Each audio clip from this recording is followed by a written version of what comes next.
اللہ تعالیٰ فرماتے ہیں کہ ہم رسول اس لیے بھیجتے ہیں کہ اس کی اطاعت کی جائے. رسول اس لیے آتا ہے کہ اس کی اطاعت کی جائے.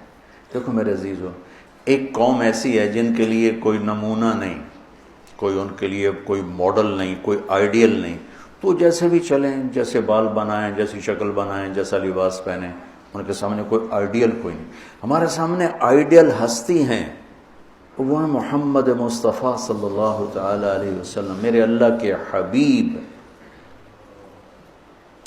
حبیب، خلیل، کلیم، ایک ہی صورت میں. الم نشرح لک صدرک. موسیٰ علیہ السلام سے اللہ نے کہا اذهب الی فرعون، جائیے فرعون کے پاس. انہوں نے کہا رب اشرح لی صدری، اللہ میرا سینہ کھول. اللہ نے کھول دیا. لیکن اپنے حبیب کو اللہ تعالیٰ نے بن مانگے فرمایا الم نشرح لک صدرک، ہم نے آپ کا سینہ کھول دیا. موسیٰ علیہ السلام نے دعا کی ویسر لی امری، میرا کام آسان کر. اور میرے نبی کو اللہ نے بن مانگے فرمایا ووضعنا عنک وزرک الذی انقض ظہرک. کلیم اور حبیب کا فرق، خلیل اور حبیب کا فرق.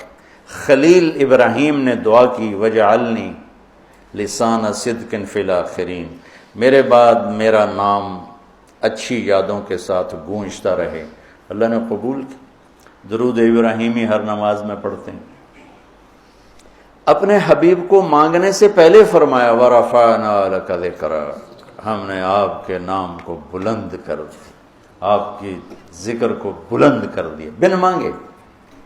خلیل اسے کہتے ہیں جس کی محبت گڑ جائے، راسخ ہو جائے. اور حبیب اسے کہتے ہیں جس کی محبت کی انتہا نہ ہو. چونکہ حبیب ہے حبہ سے، حب دانے کو کہتے ہیں. دانے کی صفت کیا ہے؟ ایک ڈالو 700 ہو جائے گا، ٹھیک ہے. پھر 700 ڈالو تو ہر دانہ 700 ہو جائے گا.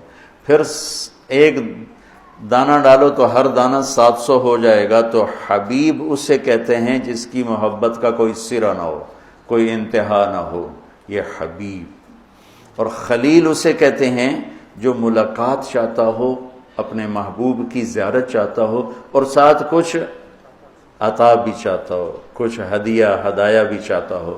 اور حبیب اسے کہتے ہیں جو صرف اپنے محبوب کی زیارت چاہتا ہو اور کچھ بھی نہ چاہتا. تو اللہ نے ایک ہستی بنائی اور ہر شے میرے نبی کی محفوظ ہے. یہ واحد نبی ہیں جن کی چھوٹی سے چھوٹی ادا بھی محفوظ ہے. تو ہمارے پاس تو کوئی حجت کوئی نہیں کہ جی ہمیں تو پتہ نہیں تھا ہمارے نبی کیسے تھے، کیا کرتے تھے. نہیں، چھوٹی سی بات ہے. آپ حیران ہوتے تھے تو کیا کرتے تھے.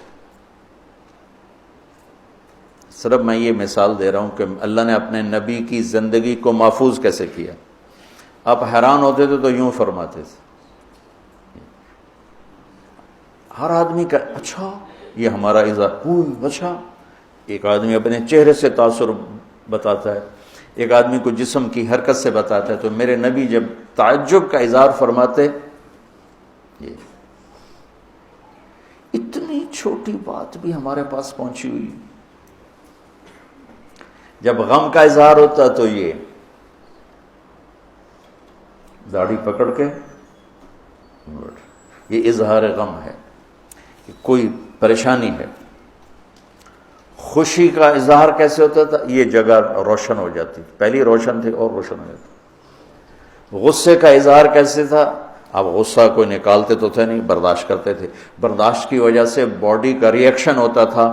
یہاں ایک رگ تھی جو ایسے ایسے ابھر آتی تھی، اوپر ابھر کے پھڑکنے لگتی تھی.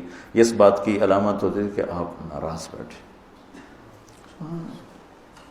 کسی کو بلاتے تھے تو یوں نہیں کرتے تھے، کوئی دور بیٹھا ہے تو زور سے نام نہیں لینا اور ایسے بھی نہیں، بلکہ پورے ہاتھ کا یوں اشارہ کرتے تھے. پورے ہاتھ، انگلی اٹھانا عیب ہوتا ہے، یوں اشارہ فرماتے.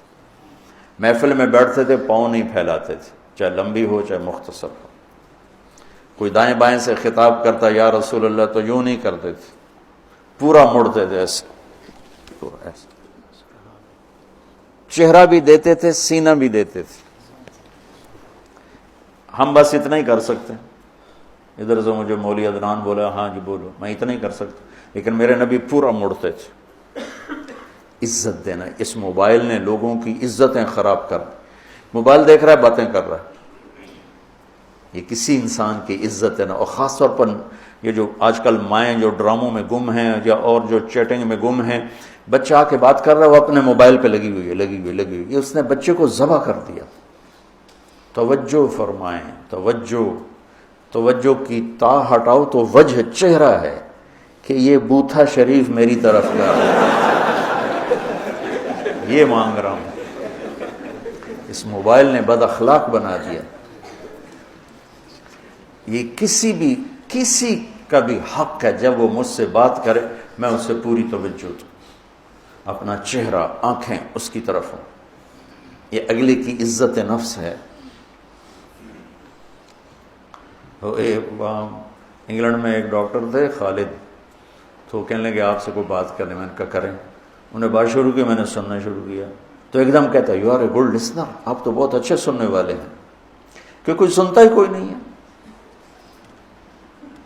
تو اتنی چھوٹی چھوٹی باتیں جب آپ گفتگو بیٹھ کے فرما رہے ہوتے تھے تو یہ آپ کی جسمانی حرکت تھی غیر ارادی، یہ ہتھیلی، یہ انگوٹھا یہاں جھولی میں ہوتے تھے اور یوں فرماتے رہتے تھے۔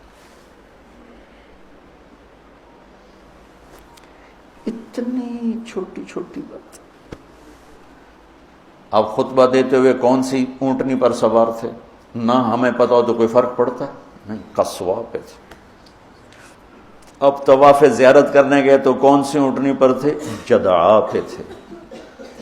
آپ نے 11 تاریخ کا خطبہ دیا تو آپ کون سی اونٹنی پر سوار تھے؟ عزبہ پہ سوار تھے۔ اتنی چھوٹی چھوٹی باتیں بھی ہم تک پہنچی ہوئی۔